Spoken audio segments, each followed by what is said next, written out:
Welcome to Cat's Treats. Today we are making a chess cake, which is not me misspeaking. We're making a chess cake that is also a chess cake. Let me explain.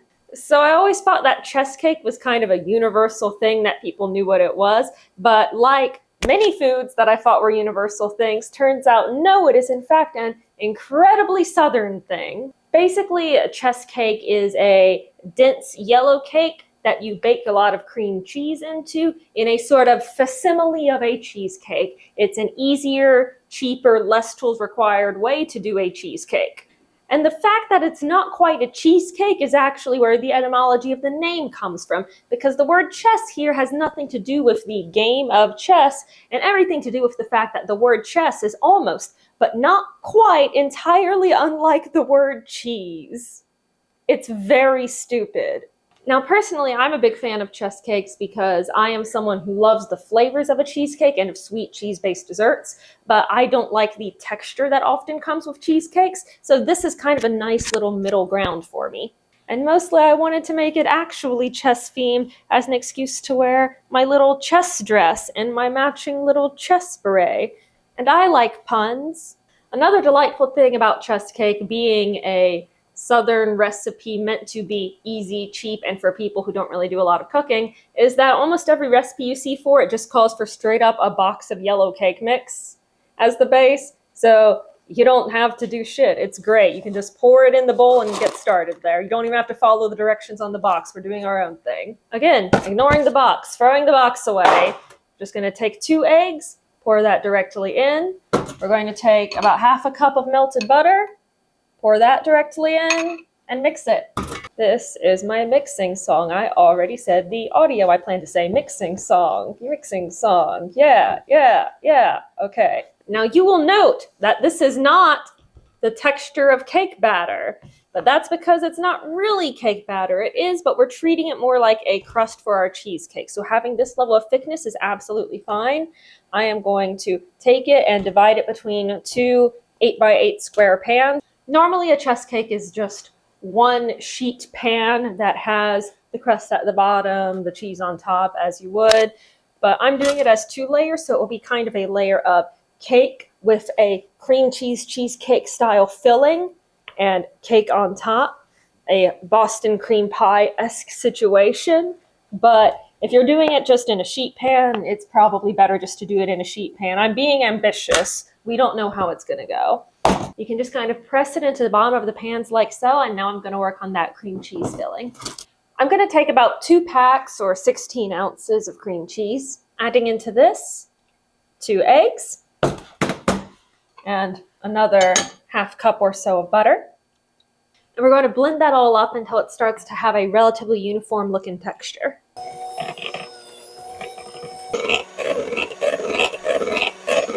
And once it all gets to that nice fluffy whip texture, I'm going to gradually mix in about 2.5 cups of confectioner's sugar.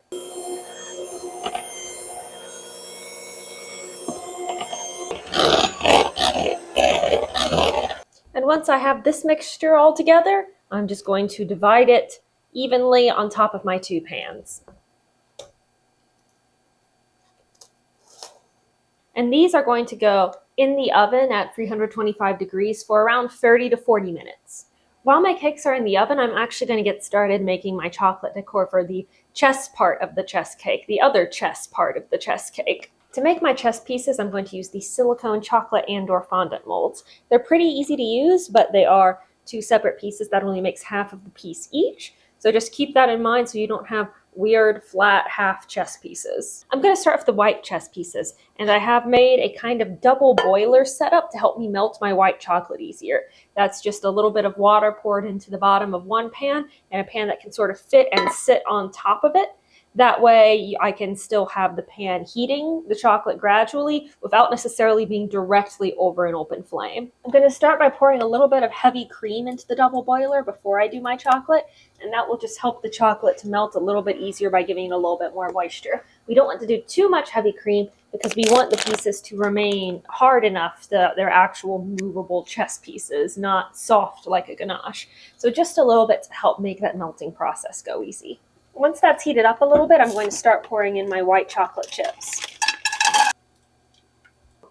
Once it's gotten to a nice consistency like this, you can take it off of the heat for a little bit and let it cool just enough so that you can handle it without burning yourself.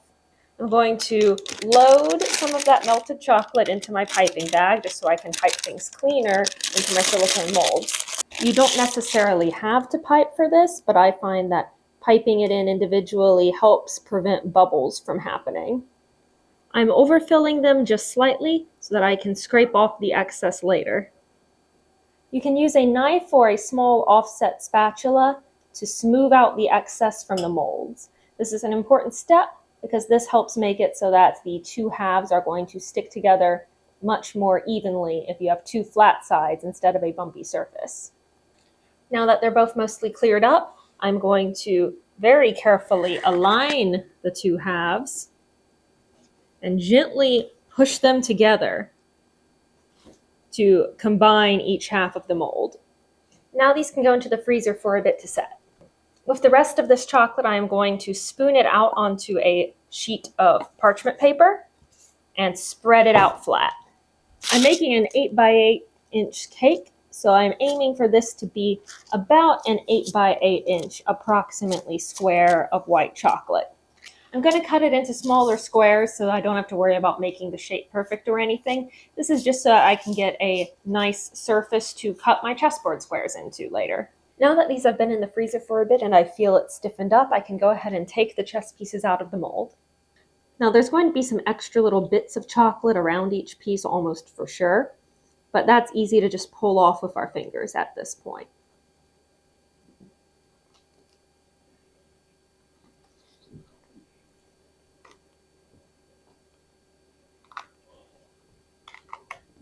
Okay. They might not be totally perfect, but look, I have a bunch of little guys.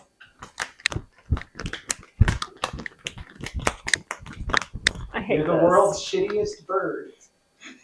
No. Thank you. Is there no better way to try that? No. Now I'm just going to repeat that entire process with my dark chocolate, except this time I'm going to make up a little bit more of the chocolate because I want this to go on the sides of the cake as well.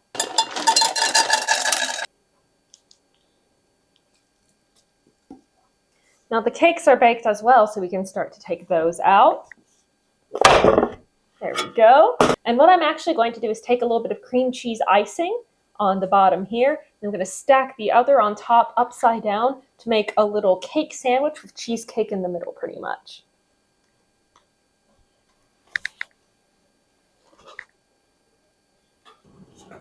I'm just having fun. This isn't a take, I'm just enjoying myself. Okay. I whipped up a little bit of cream cheese icing that I'm just going to put in a relatively thin coat all across the entire cake. Now it's time to make the actual squares of our checkerboard. I got a piece of paper that I traced to be approximately the dimensions of the cake and folded it up so it has the right amount of squares, the right dimensions. I'm just going to lay that directly on top of my pad of chocolate that I spread out earlier and cut it with a pretty sharp knife. I'm simply going to gently continue laying my squares on top of the cake. Interesting. And now that the top is done, I'm going to use the same kind of technique to apply larger pieces of chocolate to the side.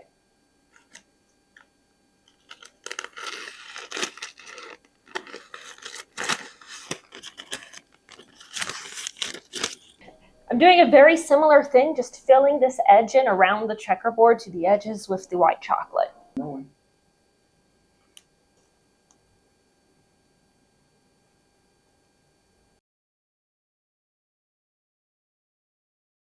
I'm adding a little bit of edible gold paint around the bordering chocolate just so that it stands out color-wise a little bit differently from the white checks. Forgot to do a quick little outfit rundown before we start gaming. It's the Angelic Pretty chess emblem one piece. I cut the sleeves off because I have American arms, so it's a jumper skirt now, baby.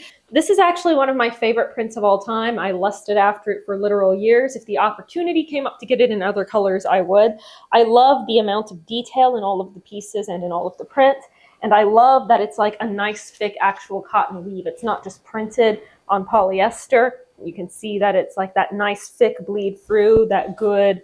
It's not a linen fabric, but it has the texture and the appearance one up close, as well as the matching beret that goes with that set. Earlier, I did have on the socks with the same set, but I thought, you know, it's really boring to be all matching. So I swapped it out for some Innocent World over the knees and an Alice and the Pirates little bolero that I love, which is the strangest cut because if I actually button it up all the way, it drops the waist so low and ruins the silhouette. So it's like, y'all should be the Lolita experts. Why did you cut it like this? The world may never know. That's great. Do you want to do one more? I don't remember anything I just said, so no.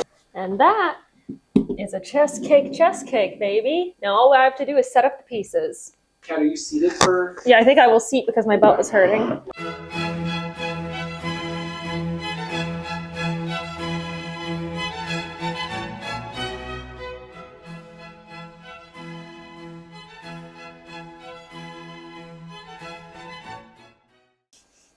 And now, she is beautiful, she is edible, she is ready for the chess tournament where I will obviously trounce all of my friends with my 500 ELO. 500 ELO.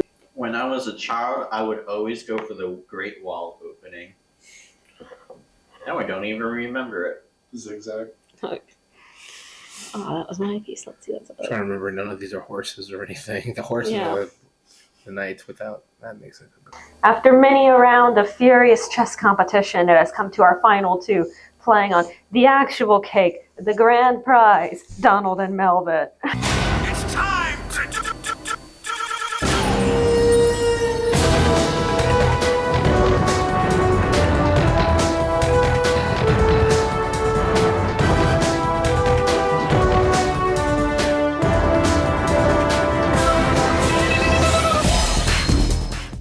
Good. We're rolling. This is fine. We're all rolling. How about YouTube titled Knife to E5, a chess cake, chess cake? That's not bad. That's really good. This sure is a delicious cake. You did such a good job. It's just like a Why don't you cheesecake. share this cake with all my friends? You're so good at everything, Cat.